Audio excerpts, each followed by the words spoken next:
personal situation, and it actually exemplifies really what God is going to do with the nation at large in this time and thereafter.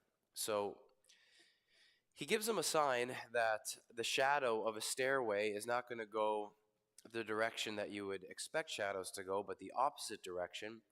And it goes back 10 steps on the stairway.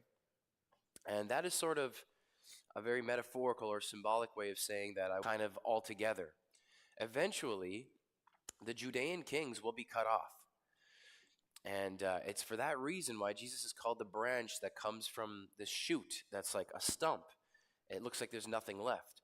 And in the exile, when the final kings, Jehoiakim and Jehoiachin, are taken to Babylon, not too long after this, it'll be as though, okay, your time is up. But for now, God will give Israel, I don't know, approximately 150 more years before, I guess 130 more years before the exile comes. But if they do not repent, the jig will be up. And that's exactly what ends up happening. We already saw that in Jeremiah. And so Hezekiah has proven himself to be a faithful and righteous king, and yet not without a major blunder which happens immediately after this.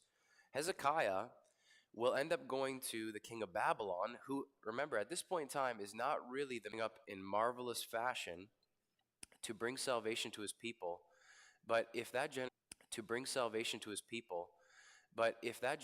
does not end up repenting, and there isn't a swift overhaul, it won't go well for them either. And what happened to the north will happen to the south.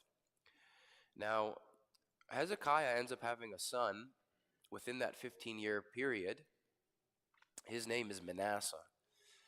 So, you even think about, careful what you pray for, because Hezekiah prays for an extension of days, but he ends up having a boy that is, it says in the scriptures, there was no one that did evil like him. Sacrificed his children to Molech in the fire. He just multiplied idols in Israel. And yet, nevertheless, towards the end of his life, Chronicles tells us that he actually ended up repenting. So that is good. But that was sort of the final straw.